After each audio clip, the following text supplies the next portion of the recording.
Speaking of the Democratic Party's agenda, health care is a big part of it, and specifically a push to expand health care coverage and to lower costs. But there are many different ideas within the party on how to do that and just how far to go. Many have been loosely referred to as Medicare for all. Even so, there is a new bill in the House that is considered the most comprehensive version of Medicare for all. Amna Nawaz explores what it might do and how it could affect the political conversation. Well, Judy, you might remember Medicare for All from the 2016 platform of Senator Bernie Sanders, but there's an even more ambitious plan now in the House. It would move the U.S. to a single-payer, government-run healthcare system. Every American would be able to go to the doctor or the hospital or get prescriptions without paying anything out of pocket. Hospitals would be paid lump sums to manage, not paid by patient visits or procedures. Even long-term care for people with disabilities or home health services would be covered. And the plan for this total health care overhaul would take effect in just 2 years. There's no price tag yet, but some estimate a cost of trillions or tens of trillions over 10 years. Congresswoman Pramila Jayapal of Washington State is the lead co-sponsor of the bill, and she joins me now.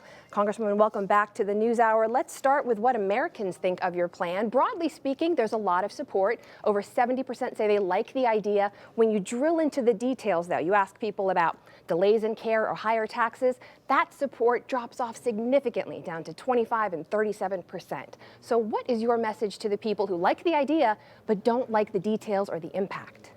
Well, here's the thing that is so important about this. It is not a government-run system, number one, because we use the same existing system of doctors and hospitals that is already there. And I think sometimes people confuse what is in our plan. All we're saying is you can see the doctor and the hospital of your choice. In fact, more choice than you have right now with insurance plans, that private insurance plans that continue to limit that.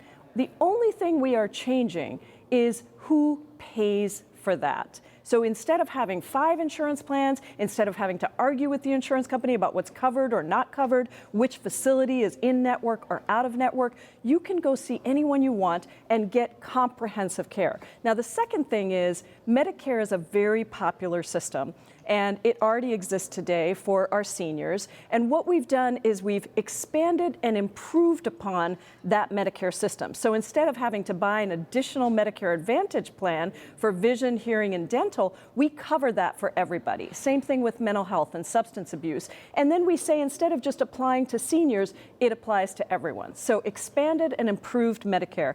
And then in terms of the transition, I would just remind people that 2 years seems so hard to imagine, but in fact, Social Security was implemented within 1 year, and there were no computers, nothing existed there to actually be able to do that. So this plan is about making sure that every American gets guaranteed universal health care. And that is something that every major peer country of ours already has, and it is affecting our people. People are dying, they're having to choose. Let me ask you about what some of those people are saying, though. In their concern about the plan, they do say they don't want to have to pay higher taxes for it. You haven't proposed in your plan how this would be paid for. So how would you pay for it? Yeah, thanks for the question. So we already cover about 2/3 of people through Medicaid and Medicare. So 2/3 of the costs are already taken care of. The other third, we have a number of different ways in which you could pay for it, including that employers are already paying enormous premiums to insurance companies. They could pay just a fraction of that into this plan and create some of that money that we need. And then we can have a tax on millionaires and billionaires. We can roll back tax loopholes. We've never had really a conversation about why it's so important to keep the costs of our healthcare system down. Right now, 19% of GDP, that's double what any other industrialized country in the world pays already. One of the criticisms I should point out is that your plan doesn't include any efforts to bring down the cost of healthcare before the government would essentially take over the system. So are you worried about that? I mean, there are people who will say, look, it's already cost so much. Why not work to do that first? No, actually, that's the beauty of our plan, is it has cost containment built into it through using something called global budgets, which is a really important tool for building in cost containment. And it allows, on pharmaceutical drugs, dramatically brings down the price probably to 50% of what pharmaceutical drugs now cost. And we do that through required negotiation of drug prices, which we already have in the VA, but we don't have in the Medicare system. There is the situation of having to transition over 150 million Americans who are currently privately insured to this single payer system. I want to run by you something the Health and Human Services Secretary Alex Azar said today when he was asked about a Medicare for All plan. He first attacked it as a government takeover of healthcare, but then he said this. He said the best doctors are going to jump out of the program. They'll be paid under market rates. To get quality care, you'll end up going outside the system if you've got the money to do so. So my question is that a concern that you end up making a two-tier system where people who can afford to go out of it do?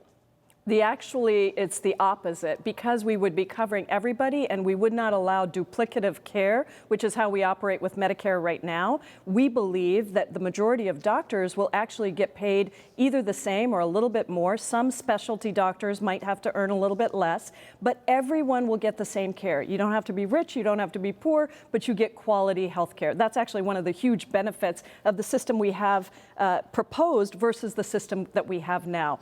30 million people uninsured, 40 million people underinsured, 2/3 of all bankruptcies in this country because of medical costs. That's wrong, and we need to end that. Finally, Congresswoman, it's fair to say you have an uphill legislative battle, not just against the Republicans who control the Senate, but some of your own party members don't really love this plan. Is the idea here, by pushing to a very, very ambitious, there's nothing incremental about this plan, is the idea that you change the conversation so that more incremental steps are maybe more palatable? No, we really are all about passing this plan. It sounds ambitious only because healthcare in this country is so broken.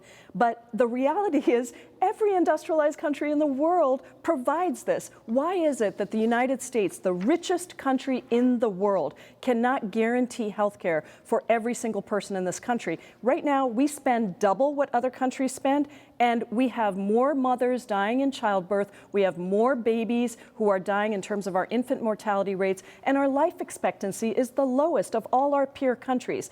Again, this is not a particularly ambitious plan in the sense that so many others have done it. The United States should be leading on this issue, and I think this is the plan that gets us there. Just a few seconds left here, Congresswoman. I want to ask you about the idea of something being medically necessary, right? Those are the things that would be covered as part of this plan. Wouldn't that change based on who's in charge, what people deem necessary and not? No, we actually specify very clearly what is actually in it, what is covered. So, dental, vision, comprehensive care, reproductive care, substance abuse, all of those things are detailed in our bill. It's a very comprehensive bill. It's over 150 pages. We've put a lot of thoughts into it, and it really is a real transformation of our healthcare system so that everybody in the United States does not have to go to bed worrying about where they get their care. Congresswoman Pramila Jayapal, thank you very much for your time. Thank you.